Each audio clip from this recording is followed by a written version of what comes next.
AITA for leaving my kids after they said I wasn't their real dad. I'm 41 years old today. I've been driving trucks since I was 23.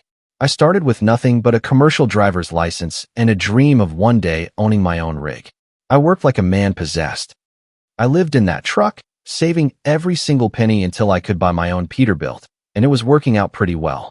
I had my own route, regular clients, and I'd even started to put away a nice little nest egg.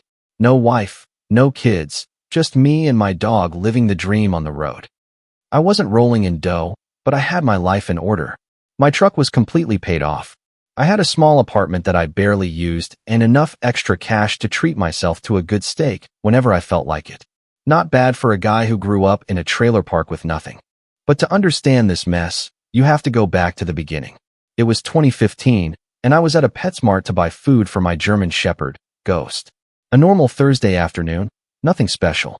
Ghost was this big, slightly goofy dog that I had taken in 1 year prior. The best decision of my life, but also apparently the only good one in this whole story. So, I'm there comparing kibble prices when a kid literally crashes into me at full speed. I mean, this little guy was really moving. Ghost, true to form, just starts wagging his tail like crazy. The kid, Leo, was 4 or 5 years old, a ball of energy with no brakes. You know the type. He was wearing a well-worn superhero t-shirt and clutching a little toy car that he seemed to think could beat my dog in a race. Behind him comes a woman who looked completely exhausted by life, pushing a stroller with a baby inside. It was Sarah and little Maya. Sarah looked like those moms in the movies who try to stay strong, but are one spilled coffee away from a total meltdown. Dark circles under her eyes, a messy bun, the whole picture. I help Leo up. The kid is still laughing because Ghost is giving him the biggest doggy kisses in the world. And Sarah starts apologizing endlessly. I'm so sorry, he's just so hyper today. Leo, apologized to the gentleman. But honestly, I was laughing. It was the most exciting thing that had happened to me all week. Being a trucker means a lot of hours alone on the road. So, a random attack from a pint-sized superhero is almost a welcome change of pace. We find out they were there because Leo was begging his mom for a pet snake. Sarah's response, absolutely not. And Maya had to look at the fish, otherwise she wouldn't take her nap. We started chatting. You know how it goes, small talk while a hyperactive kid tries to convince your dog to be his new sidekick. That's when I noticed the Marine Corps Gold Star pin attached to her bag. I didn't say anything at first, but it explained a lot. I learned later that her husband, Daniel, had been killed in action in Afghanistan about 1 year earlier. A real hero, Bronze Star and everything. He had left behind a 4-year-old boy who barely remembered him and a little girl who would never know him. I'm not going to lie. Yes, I had noticed that Sarah was pretty, but that wasn't what got to me. It was seeing her try so hard to keep it all together. Like when Leo asked me if the snake could sleep in his dad's old room, and her voice cracked just a tiny bit when she said no. Or when she was counting out exact change to buy a small bag of dog treats. You could clearly see that money was tight. In the end, Ghost sealed the deal. My dog, who normally takes ages to trust new people, let Leo climb all over him like he was a jungle gym. Even little Maya was giggling in her stroller every time Ghost gently licked her hand. Sarah joked that it was the first time she had seen Maya smile at a stranger in months. And that's when I did something impulsive. I offered to let them walk Ghost with me around the store while we looked at the animals she was clearly not going to buy. Sarah stood firm on the no snakes rule, and frankly, she was right. Leo was on cloud 9 holding Ghost's leash while I stayed right beside him, obviously. And Sarah relaxed a little. At the end of it all, we exchanged numbers for puppy playdates, she said, half-jokingly. But I think we both knew what it really meant. Now, sitting in my truck with Ghost's graying muzzle resting on my lap, I wonder if he knew. This dog has always been smarter than me.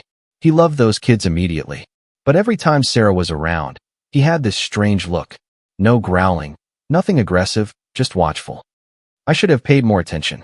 But as they say, hindsight is always 20/20.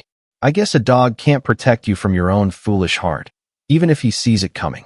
Anyway, the first few months after meeting Sarah, I don't even know how to describe them. It all started with those famous walks with Ghost. I would bring him to a small park near their apartment building. Leo would practically vibrate with excitement every time he saw my truck pull up. He loved that truck. To him, I drove a real-life monster truck. Well, it's just a standard Peterbilt, But try explaining that to a 4-year-old. And that's where I made my first big mistake. I started changing my routes to be home more often. Any trucker reading this knows that's basically setting money on fire. But there I was, turning down good long-haul trips to take local routes, just so I could make it to Leo's t-ball game or Maya's doctor appointments. Sarah was really struggling financially. She never directly asked for help, but it was obvious. The apartment was always freezing in the winter because she was trying to save on the heating bill. The kids' clothes were always just a little too small. One day, I noticed that Leo's sneakers were literally being held together with duct tape. So, yes, I stepped in. What was I supposed to do? I bought Leo new shoes. When the kid saw the light-up sneakers, he started crying with joy. It broke my heart. I started accidentally bringing over too many groceries, that kind of thing. Sarah tried to refuse at first, but try saying no when your son is jumping around in his first pair of new shoes in months. Things got serious pretty quickly. I started staying over at their place more and more. Ghost loved it. The dog had 2 kids to play with and more space to run. I would come back from shorter trips, and they would all be there waiting for me. Even Maya eventually warmed up to me. She went from crying as soon as I got close to demanding I read her bedtime stories. The first time Leo called me Dad, I was underneath my truck doing some routine maintenance. The kid was watching me work, handing me tools. The wrong ones, most of the time, but hey, he was trying. I dropped a wrench on my finger and let out a word I shouldn't have. He laughed and said, "Dad, you said a bad word." Just like that. Like he had been calling me that his whole life. I played it cool, but inside, I was completely overwhelmed. A good kind of overwhelmed. You see, that weekend, I went and bought one of those world's best dad coffee mugs. Stupid, I know. I still have it in my truck. I can't bring myself to throw it away. Sarah and I got married about 1 year after we met. Nothing grand. A quick trip to the courthouse, because I had a delivery to make that very afternoon. She didn't want a big ceremony anyway. She said her first wedding had already been the big, spectacular one. I was too busy playing Superman to see the red flag in that statement. We bought a bigger house. A nice 2-story place with a big backyard for Ghost and the kids. I opened up college funds for both of them. Separate accounts, in my name, thank God. I worked my tail off to give them everything they needed and most of what they wanted. You know what's funny? The other truckers at the depot would give me a hard time. They said I had gone soft, that I was missing out on the best routes, that I was rushing home for dance recitals and parent-teacher conferences. But I was proud of it. Proud that Maya would video call me from the road to show me her art projects. Proud that Leo wanted me to teach him how an engine works. Proud when other parents at the school told me what a great dad I was being. Ghost was living his best life too. He had his own spot on the couch, which Sarah hated but tolerated. He followed the kids everywhere and even had playdates with the neighborhood dogs. But he never really warmed up to Sarah. He didn't growl. He just kept his distance. He wouldn't take treats from her hand.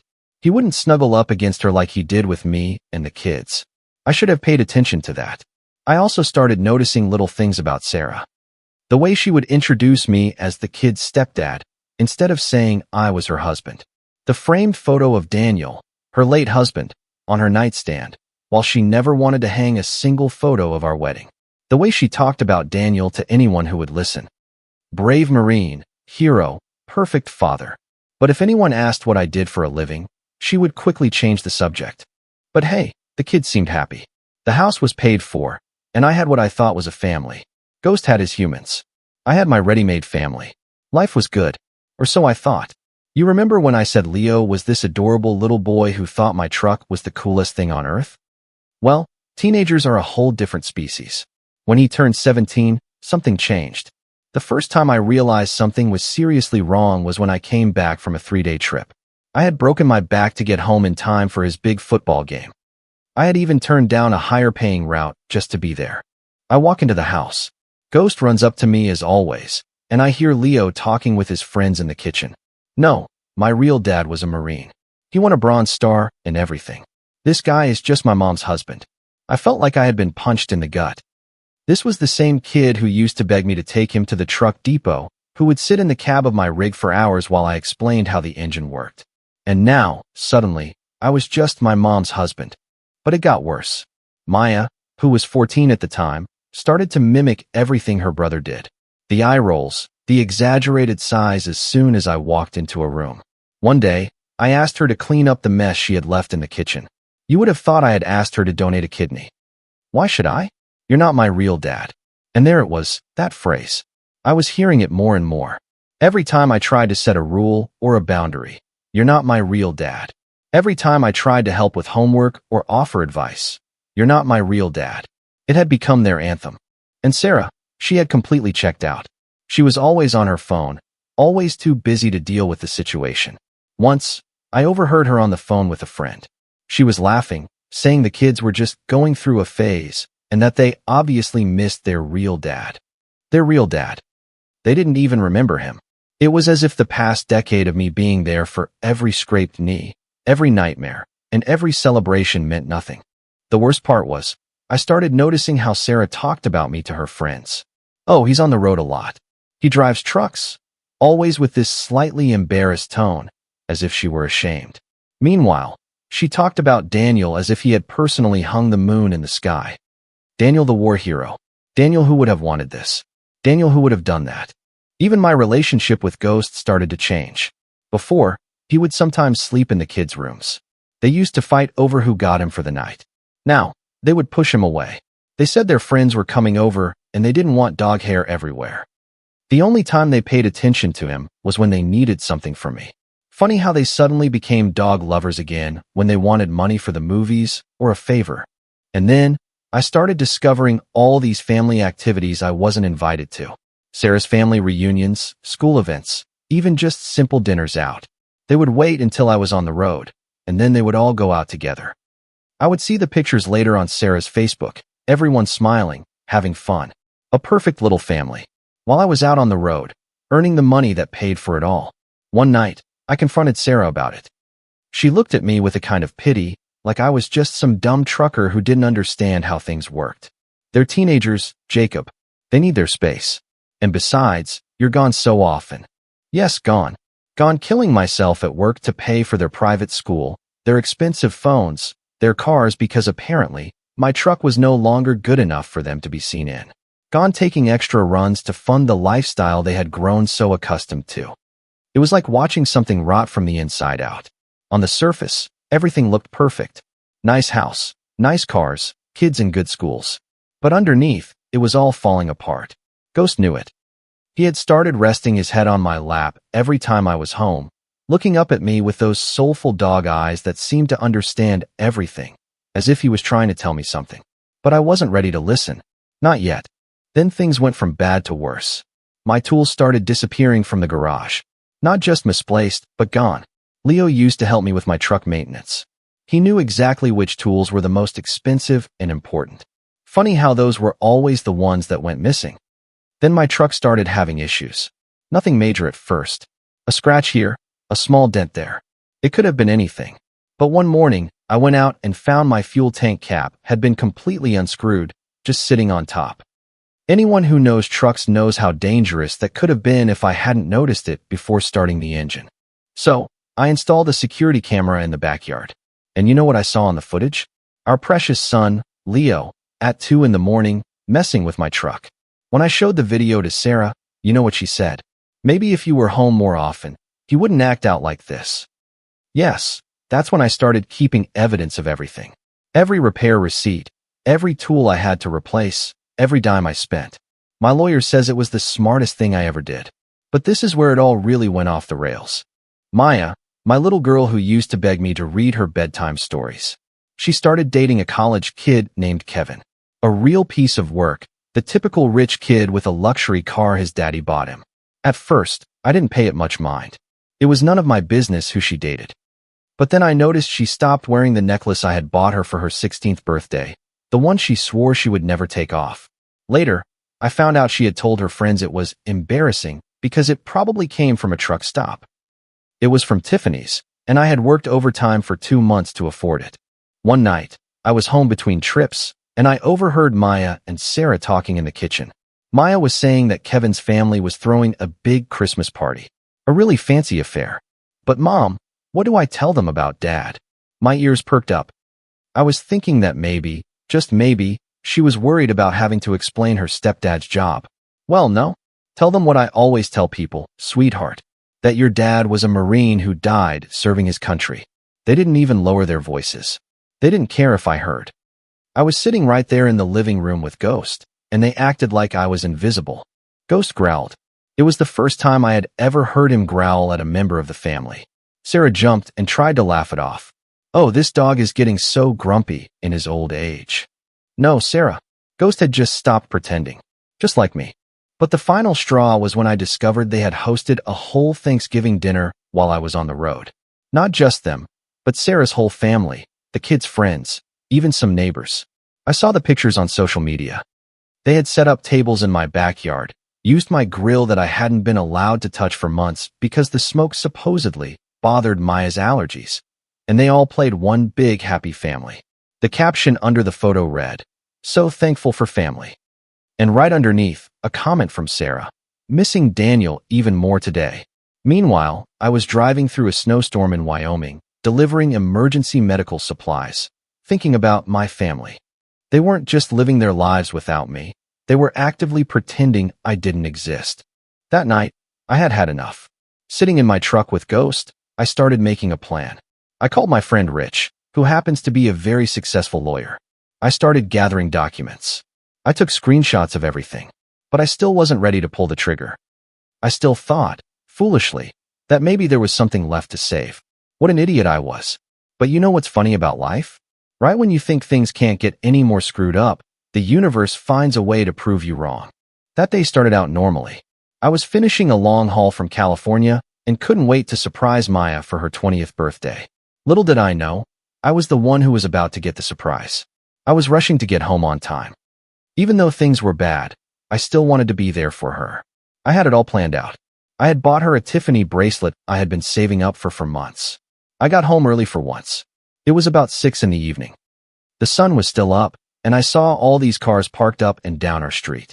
Nice cars, luxury brands, that sort of thing. I figured Sarah must be hosting one of her fancy parties with her friends, the ones I was never invited to.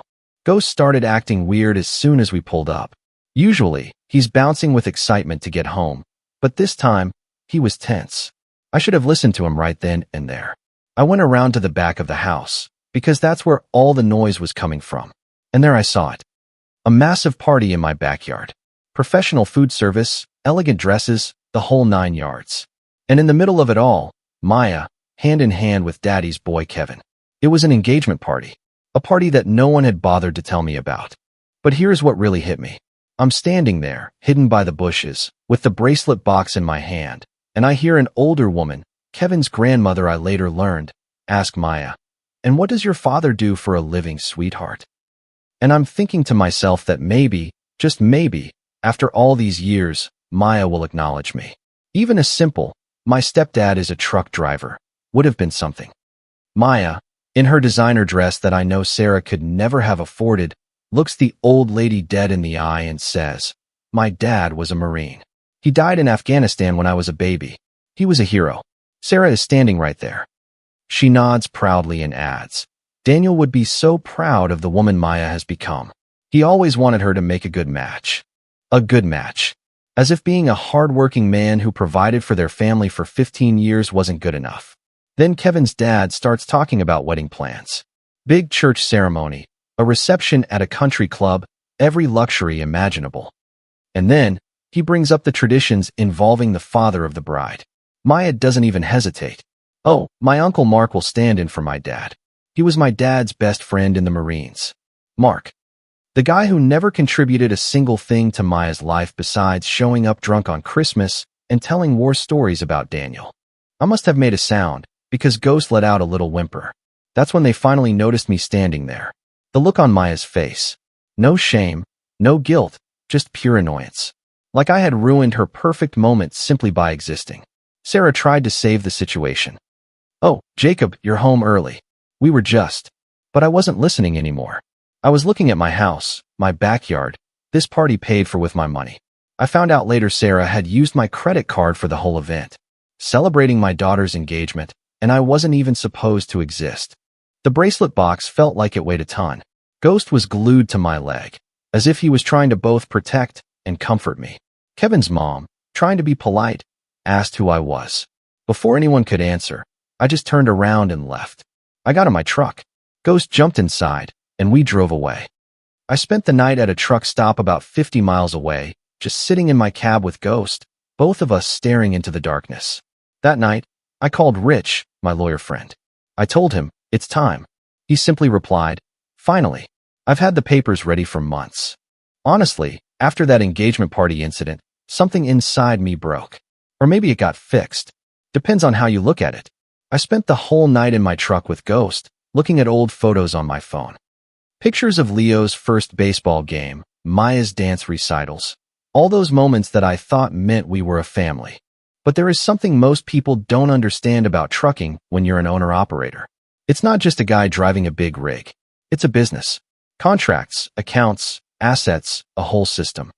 And while Sarah and the kids looked down on the simple trucker, I was running that business like a CEO. The house they lived in was titled under my name alone. The cars they drove were registered to me. The credit cards Sarah used to pay for that engagement party were all business cards, under my name. Even the electric and water bills were in my company's name because of a tax setup Rich had put in place for me years ago. But I kept playing the game for a little while longer. I kept making my runs, paying the bills, acting like everything was fine. I even sat through a dinner where Maya and Sarah talked about wedding venues that cost more than my first truck. I just nodded, playing the dumb trucker they thought I was. Meanwhile, Rich and I were going through everything. Bank statements, property titles, credit card bills. And we found some interesting things. Like Sarah writing checks to her brother Mark, the famous surrogate father, from my business account. Leo using my credit card to buy high-performance car parts that mysteriously ended up on his friend's car. And the best part of it all? Sarah and I never signed a prenuptial agreement, but she had also never insisted on having her name put on anything important. She thought not taking my last name was a sign of her independence. In reality, it meant she had legally no claim to any of my major assets. Rich had a good laugh when he realized that. But you know what really drove me to see it through? While all this was happening, they kept treating me like I was the problem. Leo kept messing with my truck. I caught him on camera again, this time trying to put sugar in the gas tank. Maya kept playing the poor, fatherless bride-to-be card with Kevin's family. And Sarah kept telling anyone who would listen what a hero her first husband was. One evening, I was in my home office doing paperwork. I had my own small fleet by then, with 2 other drivers working for me, and I heard them in the kitchen. They were laughing, and Sarah said, "At least the wedding will be paid for. It's not like he knows how to hide money. He's just a truck driver." Ghost, who had practically moved into my office with me by that point, looked at me as if to say, "Are you hearing this, Dad?" I just patted his head and went back to working on the asset transfer papers with Rich. What they didn't know was that I had been moving money for months. Everything was legal. Rich made sure of that, but it was strategic. New accounts, redirecting company income, canceling credit cards they knew about, and setting up new ones they didn't. I even created a new LLC for my growing fleet. The day everything was ready, I took Ghost for a long walk by the lake. I needed to think about what I was about to do. It wasn't just about getting even. It was about taking back what was mine. My dignity, my self-respect, my life. You know what finally solidified my decision? I saw Maya in the backyard, showing off her engagement ring to her friends. A massive diamond, probably worth more than what most people make in 1 year. And I heard her say, "I'm finally going to have a real family when I marry Kevin." That night, I made one last call to Rich. Do it. The plan we had been preparing for months was finally going into motion. And let me tell you something about patience. You know those nature documentaries where a predator waits calmly, letting its prey believe everything is fine until the perfect moment to strike? That was me. That Tuesday morning, I had told Sarah the night before that I was leaving for a 3-day run. She probably thought I was off doing my little trucking job, earning more money for precious Maya's wedding. Leo was probably already planning which part of my truck he was going to mess with next. What they didn't know was that I was parked just 1 hour away at a buddy's depot, watching it all unfold on the live feed from the security cameras I had installed. And what a show it was. Rich had timed everything perfectly. A courier arrived right as Sarah was having her morning coffee. 3 thick envelopes, each containing a different kind of legal notice. You should have seen her face when she opened the first one. Divorce papers. But not just any divorce papers. A full-blown file of evidence. The camera footage of Leo vandalizing my truck. Bank statements showing Sarah using my business account as her personal piggy bank. Screenshots of Maya mocking me online while showing off the luxury clothes I had paid for. Everything documented, notarized, and undeniable. Then came the eviction notice. Sarah had always been so proud of her independence, of not taking my last name, but she never bothered to check if her name was on the deed to the house. It wasn't. But the best was yet to come with the third envelope, which contained notices that all the credit cards had been canceled, all joint accounts had been closed, and all major assets had been legally transferred. All perfectly legal, all documented, all gone. It was like watching someone realize they had been playing poker with a rigged deck and had just lost everything. The meltdown that followed was epic. First, the calls from Sarah. She was screaming about the wedding, the house, saying I couldn't do this to them. Then Leo called, trying to act tough about his credit card being declined, as if he had any right to it after what he did to my truck. Then Maya, crying real tears about how her big day was ruined, how Kevin's family would think they were trash. Not a single word about the 15 years I had been her dad. Not a single I'm sorry. Sarah tried to go to her lawyer friends, but they were much less friendly when they realized their potential client had absolutely no legal standing. No joint accounts of any significance, no community property, not even a claim to those overpriced pieces of furniture she loved showing off. All bought with my company accounts. All mine. Then Sarah's brother, Mark, showed up, probably thinking he was going to play the tough guy. Remember Mark, the surrogate dad for Maya's wedding? Yeah, he was a lot less brave when my lawyer's associate handed him a cease and desist letter and informed him of the restraining order. Turns out, making threats against someone who holds all the evidence isn't a very smart move. By sunset, Sarah was crying to anyone who would listen. Maya was playing the victim on social media, and Leo was still making threats against my truck. Thanks for the written proof, genius. But here's the best part. I made sure everyone knew why. Rich helped me put together a concise information packet for their fancy friends, and, most importantly, for Kevin's family. Everything neatly organized. The reports of vandalism, the financial records, the lies about their so-called grieving military family life while they were living off my hard work. I even included a few audio clips from the security system where they openly mocked my profession. Kevin's family, old money and highly respectable people, didn't appreciate finding out their future in-laws had such a problematic background. The fancy country club wedding? Canceled. Over the next few days, I received hundreds of messages. Threats, pleas for money, guilt trips. I didn't reply to a single one.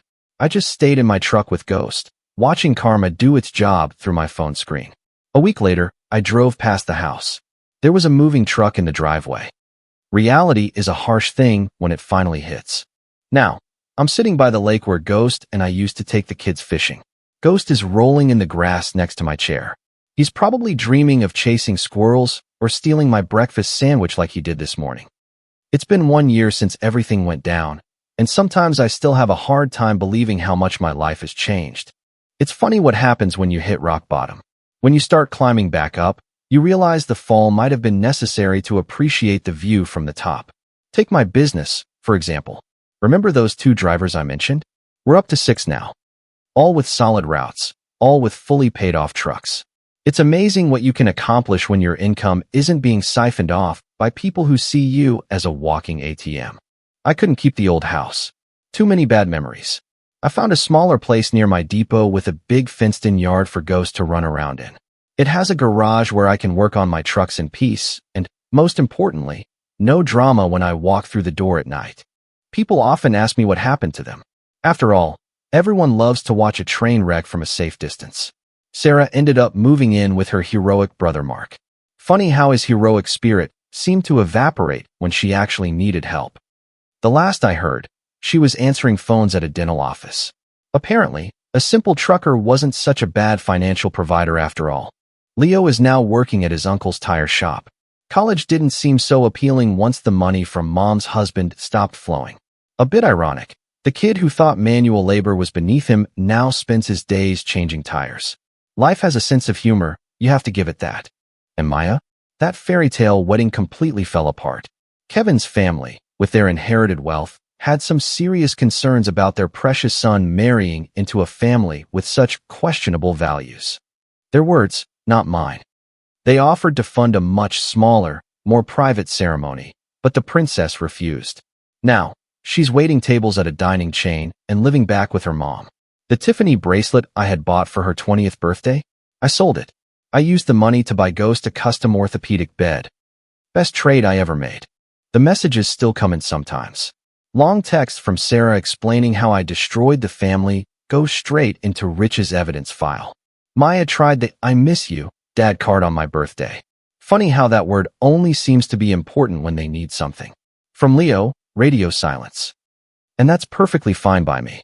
You know what's strange? I don't feel anything for them anymore. Not hate, not love, just nothing. But life goes on. My business is growing. I have good people working with me, people who actually respect what we do. I also have a date next weekend. She owns a diner on one of my regular routes. She has her own business, her own life, and guess what? She actually thinks my job is something to be proud of. Ghost gave her his seal of approval by immediately offering her his paw. And honestly, that's the only 5-star review that matters to me. And you know what? After all this, I realized something important. Being a provider doesn't automatically make you a father. And being a father doesn't mean you have to be a doormat. Sometimes, the family you think you are building is just a house of cards. And sometimes, Ghost just dropped his slobbery ball in my lap for the 100th time. The only family you really need is the one that has been lying at your feet the whole time. Ghost is looking at me now. That look that says, "Enough with the serious stuff, Dad. Are we going to play or what?" I think I'll take his advice. After all, he's been right about everything else. And yes, Ghost says thanks for all the love. He's currently snoring in his luxurious new bed, living his best life. And a final word to anyone out there fighting their own battles. It eventually gets better. Keep your dignity, document everything, and never let anyone make you feel ashamed of honest work. Ghost and I have an early run tomorrow morning, so we'll leave you here. Remember, sometimes losing a fake family is the only way to find yourself again. Comment. Hello everyone. Thank you for taking the time to listen to today's journey. Sometimes the hardest lesson we have to learn is that true love and support must be a two-way street. Giving your all to the people you care about is a beautiful thing, but it should never cost you your dignity. Your kindness is a gift that deserves to be appreciated, not treated as an endless resource to be taken for granted. Walking away from an unhealthy situation takes immense courage, especially when you have invested years of your life building what you thought was a safe haven. Setting firm boundaries is not an act of selfishness, but a necessary step to protect your own peace of mind. We cannot control how others treat us, but we absolutely have the power to decide who gets to stay in our lives. I hope this serves as a gentle reminder to always value your own hard work and never let anyone make you feel small. If you like the stories, don't forget to leave a comment and support the channel by subscribing. See you in the upcoming stories.